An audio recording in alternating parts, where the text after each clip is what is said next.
Hai teman-teman, saya ingin mengajak teman-teman membahas kemampuan atau keterampilan yang dikenal dengan personal mastery. Personal mastery adalah kemampuan bagaimana kita mengontrol, mengelola, dan memimpin diri. Dan kemampuan ini sangat penting untuk kita menjalani hidup dalam situasi apapun. Terlebih lagi di masa-masa sulit seperti pandemi dan krisis sekarang ini. Saya yakin teman-teman pernah mendengar cerita-cerita ekstrim mengenai orang-orang yang dengan latar belakang pendidikan yang sangat baik tetapi menjadi stres karena ketidakmampuan mengelola diri dalam menghadapi situasi sulit. Nah teman-teman, dalam menjelaskan keterampilan ini, saya tidak ingin banyak teori, tetapi saya justru akan mengajak teman-teman untuk melakukan sebuah simulasi sederhana. Simulasinya sangat mudah dilakukan dan hanya ada satu syarat. Tolong teman-teman melakukannya dengan sungguh-sungguh dan dengan sepenuh hati. Apa yang akan saya minta teman-teman melakukannya sebentar lagi adalah memikirkan sebuah pekerjaan yang teman-teman merasa harus melakukannya di minggu depan. Misalnya, saya harus membuat laporan penjualan bulanan di minggu depan. Apalagi, saya harus melakukan audit cabang A di minggu depan. Apalagi, banyak. Saya harus melakukan apapun itu. Yang penting, teman-teman merasa teman-teman harus melakukannya. Setelah memikirkannya, teman-teman diminta mengatakan kepada orang-orang yang teman-teman kenal yang saat ini berada di dekat teman-teman. Kalau saat ini tidak ada teman dekat atau yang Anda kenal, teman-teman bisa menuliskannya secara kertas.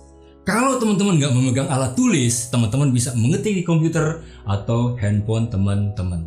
Baik mengatakan, menulis atau mengetik, pastikan teman-teman straightforward, to the point. Tidak usah bertele-tele, cukup dengan format saya harus melakukan di minggu depan.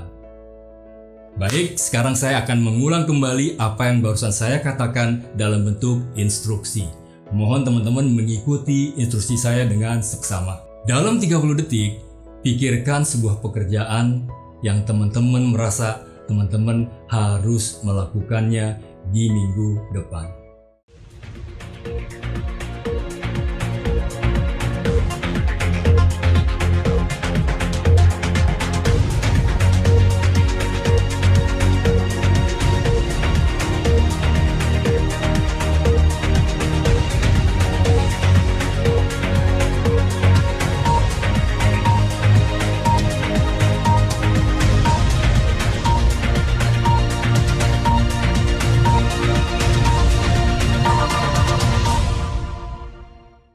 Katakan kepada orang-orang yang teman-teman kenal dan berada di dekat teman-teman bila ada.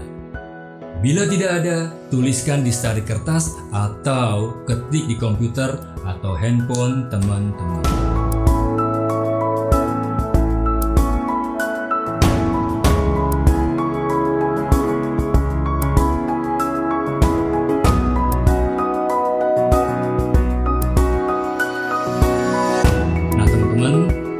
Yang barusan kita lakukan adalah babak pertama.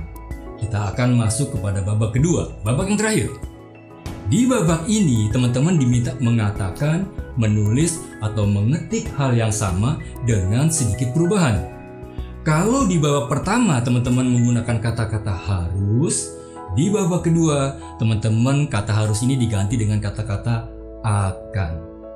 Jadi kalau di babak pertama teman-teman mengatakan saya harus membuat laporan di minggu depan, nah di babak kedua ini teman-teman mengatakan saya akan membuat laporan di minggu depan.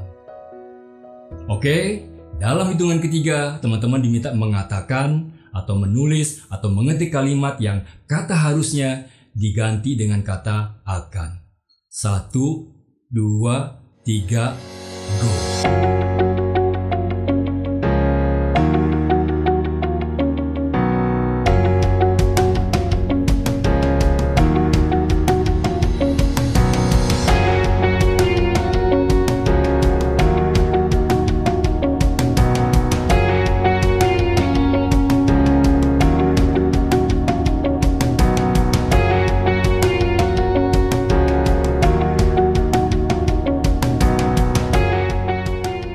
Oke, teman-teman, sudah selesai simulasinya.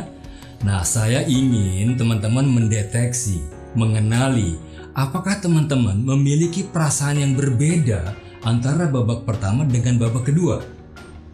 Saya sudah mempraktekkan simulasi ini di puluhan kelas tatap muka dan umumnya peserta mengatakan ada perasaan yang berbeda antara babak 1 dengan babak 2. Di babak 1 umumnya peserta mengatakan adanya tekanan, beban. Sementara di babak kedua, peserta merasakan sesuatu yang lebih ringan, tidak merasakan tekanan atau beban. Menarik ya teman-teman ya. Pekerjaan yang sama diungkapkan dengan pilihan kata yang berbeda, menghasilkan perasaan yang berbeda. Nah, bagaimana hal ini bisa dijelaskan?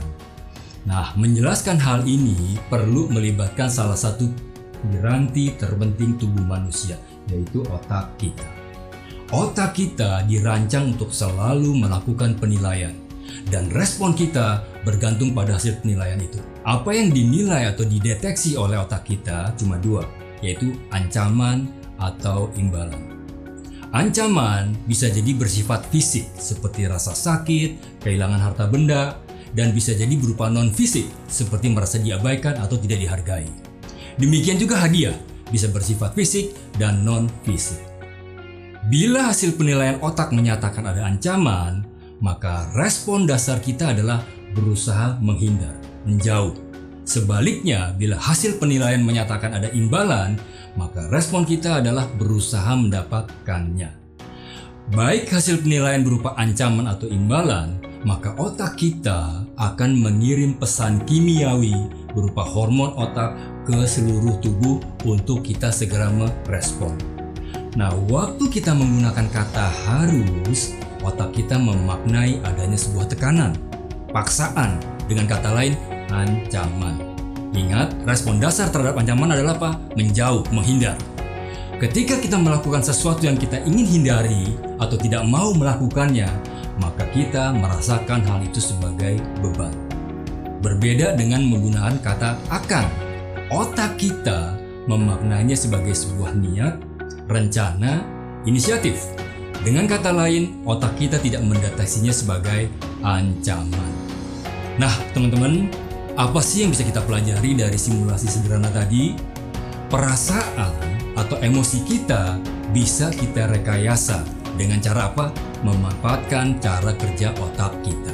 Jadi, teman-teman, mengelola emosi yang efektif itu perlu melibatkan otak kita yang merupakan produsen dari emosi kita.